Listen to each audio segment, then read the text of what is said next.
Salve, salve, Massa Coral. Santa Cruz, o mais querido na área. Mais uma vez para falar sobre Santa Cruz.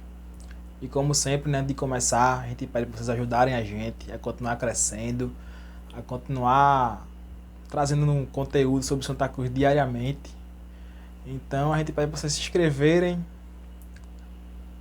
dar o like, ativar o sininho para receber as notificações de todos os vídeos que a gente lançar automaticamente. Você já recebe a notificação, então ativa o sininho aí. E muito obrigado por quem está apoiando a gente. Já são quase 3 mil inscritos, a gente está correndo atrás dos 3 mil inscritos, então a gente pede que vocês ajudem, se inscrevendo, dando like, ativando o sininho. E é isso aí. Hoje a gente vai falar sobre uma reportagem que saiu no Globoesporte.com, que foi em relação ao Santa Cruz, que já é o 5º técnico em 2021 do Santa Cruz. Então a gente veio destrinchar todas essas contratações, todos esses técnicos, um por um. Então a gente vai falar sobre isso hoje. Então roda a vinheta aí e vamos começar.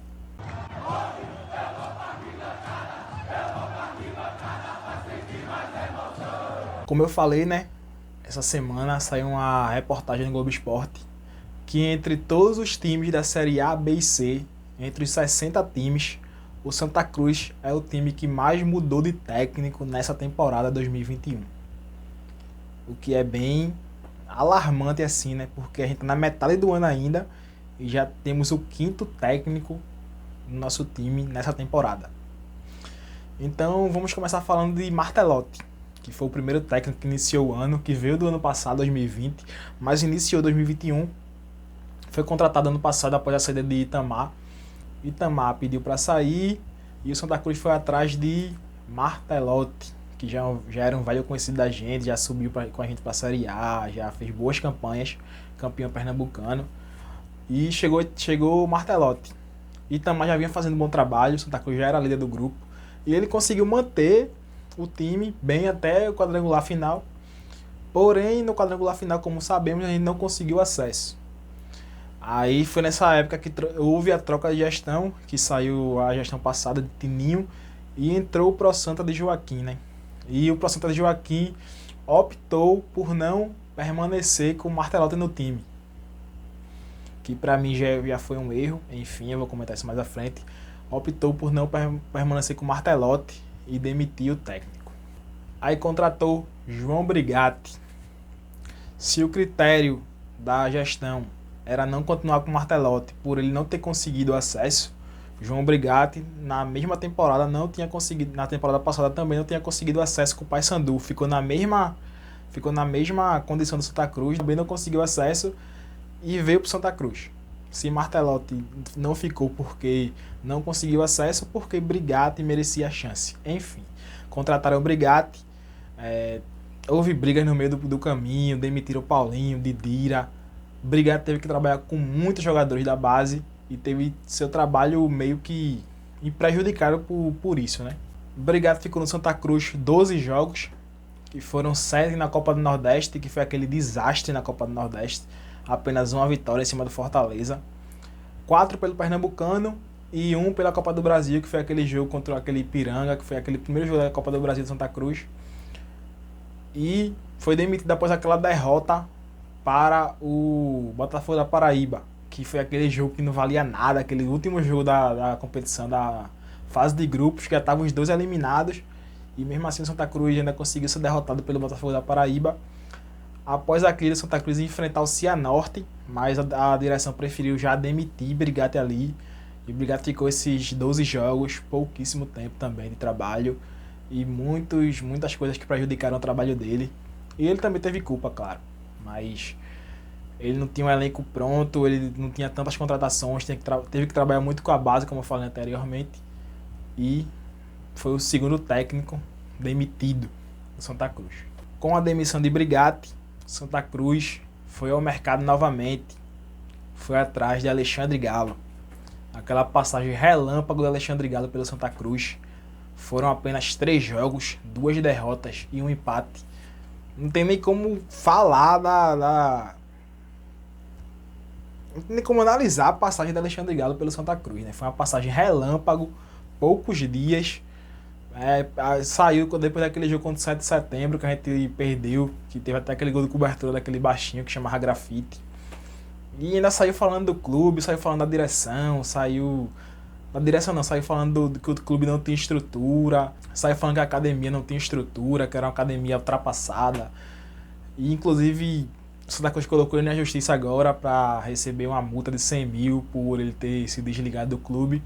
Ou seja, foi um desastre a passagem de Galo por aqui, uma passagem relâmpago. E não acrescentou em nada ao elenco, nem ao time, nem à instituição, nem a nada. Foi um desastre, uma coisa para ser apagada da história. Com a saída de Alexandre Galo, o Santa Cruz foi novamente ao mercado para trazer um técnico, que foi Bolívar. Que Bolívar já tinha sido especulado. O Santa Cruz estava na busca por um técnico na vez de Galo. Se especulou Bolívar. Ou seja, Bolívar já era uma segunda opção. Preferiram trazer Galo primeiro, não deu certo, para depois trazer Bolívar, que já tinha sido especulado. Aí Bolívar chegou, como eu já falei no vídeo da saída dele, 5 jogos apenas.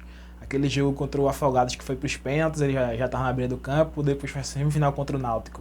Perdemos, ele teve aquele tempo todo de intertemporada de 20 dias para dar uma cara ao time, não conseguiu. E começou a Série C, perdeu para o Manaus, empatou com o Floresta, perdeu para o Ferroviário e não aguentou no cargo. Um técnico com pouca experiência, pouco rodado e não aguentou a pressão. Primeiro clube de massa que ele realmente treinou, né? E a torcida começou a meter o pau nele. E ele saiu mais porque o time não teve evolução. O time não evoluiu com o tempo de trabalho dele.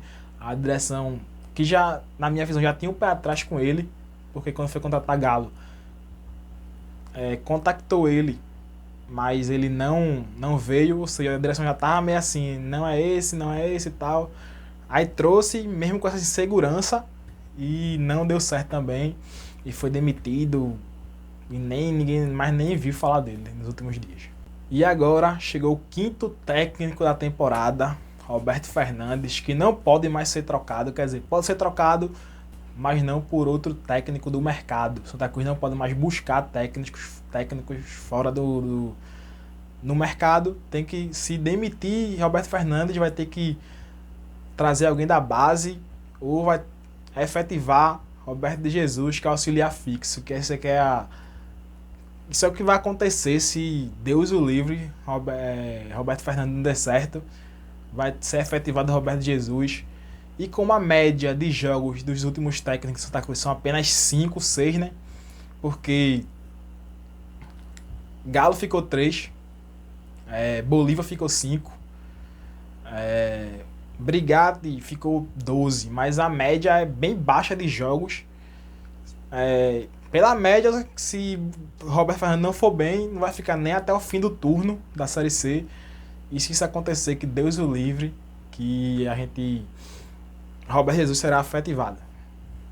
Ou alguém que já está há 6 meses dentro do Santa Cruz, que é a nova regra CBF. Só pode ser feita uma troca de técnico e não pode mais contratar. E se for mudar, tem que botar alguém dentro do clube que já esteja pelo menos 6 meses no clube.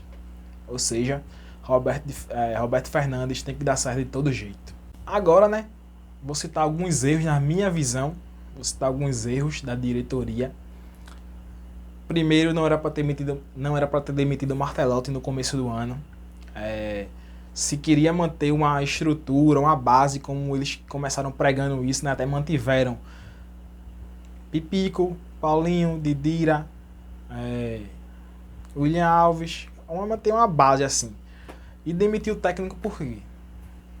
Sem motivo. Como eu disse no começo do vídeo, se trouxeram um Brigatti que não conseguiu acesso e esse foi o motivo da demissão de Martelotti, não faz sentido.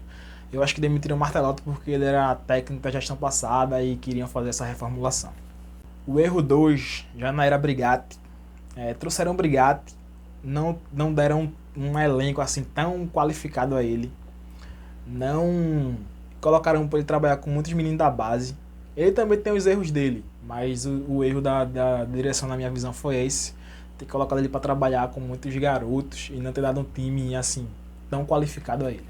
Outro erro, na minha visão, na contratação de Alexandre Galo. Alexandre Galo não fazia um bom trabalho em lugar nenhum há muito tempo. Conseguiu um acesso com o Santo André, mas na série segunda divisão do Paulista. E quando foi jogar a série dele, saiu. E a pior contratação do ano, na minha visão, foi Alexandre Galo, sem nexo algum. Contrataram ele pelo nome que ele fez no começo da década passada. E deu no que deu, né? E o erro na contratação Bolívar é que contrataram, na minha visão, com insegurança. Como eu falei, o nome dele foi cogitado na época de que contrataram Galo. E ele não veio. A direção preferiu Galo e não ele. Aí, como o Galo não deu certo, foi o plano B. Ou seja, ele já foi contratado com insegurança e demitiram ele também com insegurança dele não conseguir fazer esse time jogar bola, porque deram tempo a ele, 20 dias até a temporada, e ele não conseguiu fazer o time jogar bola. Então, o título do vídeo, né, já fala por si só. Eu coloquei incompetência, falta de sorte, mas na minha visão é totalmente incompetência da diretoria. 5 técnicos no ano. Nenhum conseguiu dar jeito no time. Brigado fez bons trabalhos em Paysandu, Ponte Preta. Galo não fez bons trabalhos. Bolívar fez um bom trabalho ano passado no Vila Nova, conseguiu levar até a quadrangular do acesso. E Martelotti era um técnico já rodado também, já passou por aqui várias vezes. E se nenhum desses nomes conseguiu dar jeito no time, o problema tá nos técnicos ou tá dentro do Santa Cruz. Tá na direção, tá em como conduzir o futebol. Na minha visão, é totalmente incompetência da diretoria, é totalmente incompetência de quem gere o futebol do Santa Cruz. E como eu disse, se o Roberto Fernandes não der certo, vai ser bem complicado a Série D à vista. A gente espera realmente que Roberto Fernandes dê certo, consiga fazer o time jogar bola, pra gente conseguir as vitórias e conseguir o objetivo. Essa é o que fica, né, de esperança pra gente. Esse é o vídeo de hoje, pessoal. Quem gostou já sabe, né? Dá o like, se inscreve no canal, ativa o sininho e muito obrigado.